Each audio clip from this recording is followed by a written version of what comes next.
qui est dans le... Souvent, on entend que l'anorexique, en tout cas, effectivement, d'apparence, on a l'impression qu'elle est dans une démarche de volonté d'en finir avec la vie. Bon, en tout cas, pour ma part, l'anorexie venait vraiment signer une envie très grande d'émancipation, de vie, de prise en main. Alors ça démarre comment pour vous, Nathalie ? En seconde, déjà, j'ai des épisodes où effectivement, je me sens pas bien dans mon corps et j'essaye d'échapper à la cantine. Alors pas bien, pourquoi ? Vous vous trouvez trop grosse ? Trop grosse, les cuisses, je déteste mes cuisses, c'était tout simplement insupportable.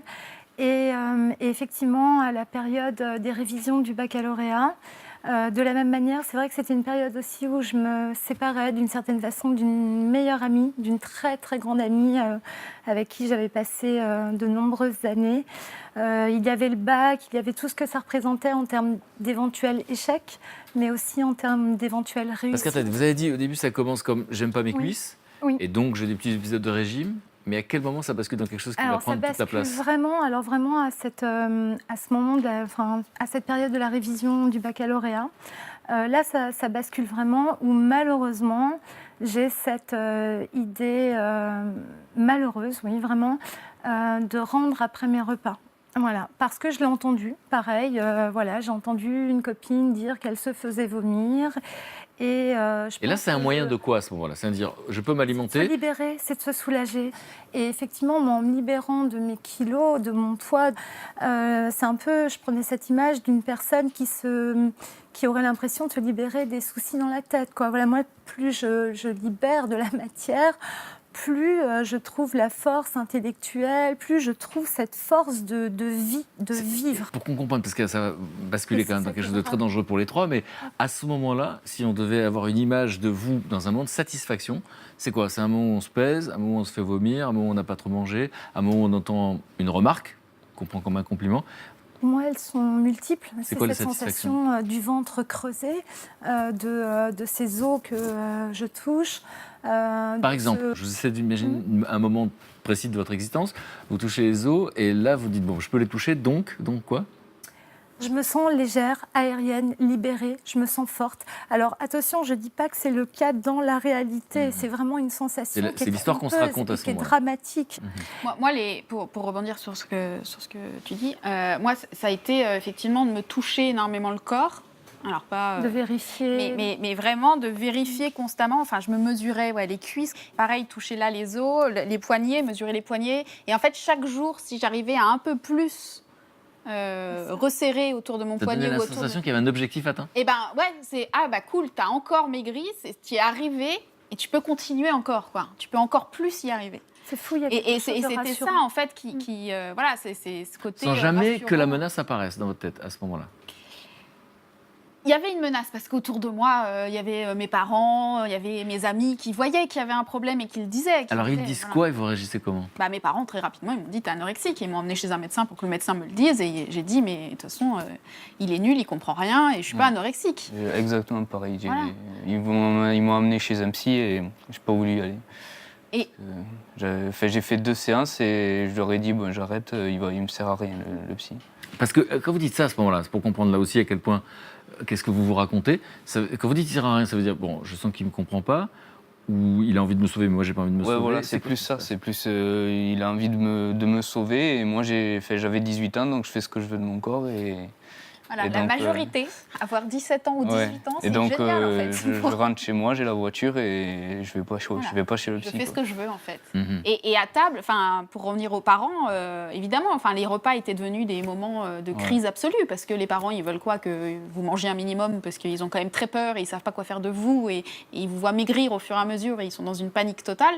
Et donc ils vous disent mais mange, sauf que c'est aller complètement à l'encontre de ce que moi j'avais envie de faire en tout cas, c'est-à-dire je voulais pas manger. Et c'était une manière aussi de leur transmettre un message, voilà. Mais après c'est. Le message c'était quoi ? le message, c'était qu'il y avait une souffrance en moi et que je n'arrivais pas à l'identifier. Mais à ce moment-là, je ne l'aurais jamais expliqué comme ça. J'étais incapable d'expliquer, il y a une souffrance en moi et je n'arrive pas à vous dire ce que c'est. J'étais incapable de dire ça. À l'inverse, je leur disais, mais laissez-moi tranquille, j'arrive très bien à vivre comme ça. J'ai 18 ans, je suis majeure et je fais ce que je veux. Alors, c'était un tout petit peu différent pour ma part. Les parents ont eu tendance à culpabiliser, à s'énerver, à se mettre très en colère. Donc effectivement, c'était très, très, très compliqué. Il y avait une source d'incompréhension et d'inquiétude énorme, ce que j'imagine parfaitement, ce que je comprends vraiment. D'ailleurs, ils ont réussi à m'aider à partir du moment où finalement ils ont accepté la maladie et qu'ils ont accepté d'être encore plus forts pour moi. Voilà, ils m'ont vu fragilisée par la maladie, ils m'ont vu être faible. Et à partir du moment où ils ont accepté d'être forts, ils ont trouvé les ressources pour m'accompagner et m'aider.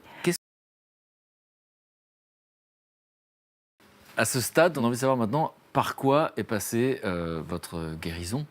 Alors, pour moi, à la suite de cette décision, donc je me suis fait hospitaliser pendant 2 mois, où j'ai été hospitalisée dans un hôpital qui n'était pas spécialement habitué à avoir des anorexiques, et où je suis restée en service de réanimation pendant 2 mois, où j'étais obligée de rester assise pour calmer mon hyperactivité, où je n'ai pas pris de douche pendant 2 mois, et où j'étais un peu considérée comme l'animal fou, entre guillemets. Et Vous dites pas pris de douche, c'était votre décision? Non, c'est qu'un service de réanimation, normalement, vous y restez pas longtemps, vous passez dans un autre service après, sauf que là, on pouvait pas, il n'y avait pas de place en psychiatrie pour moi. Donc, je suis restée en réanimation et donc je me lavais au lavabo le matin.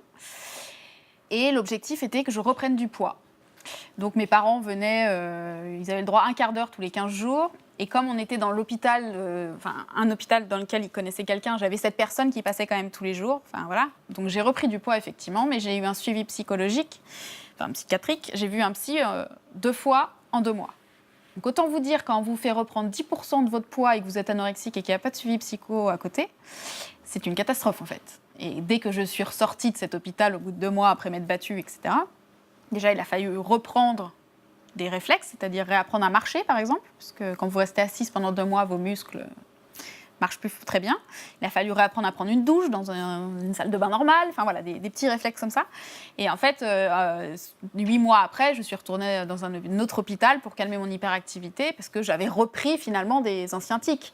En fait, d'après moi, pour se sortir de tout ça, il faut arriver à la fois se soigner sur le plan psychique, parce qu'il y a un problème quand même psychique à la base de tout ça. Sur le plan alimentaire, évidemment, moi, il a fallu que je réapprenne entièrement à manger, parce que j'en étais arrivée à manger des cuillères de compote de pommes et de yaourt. Voilà, je mangeais à la petite cuillère. Il n'y avait plus d'assiette, le couteau, la fourchette n'existait plus. Donc voilà, tout réapprendre tout ça.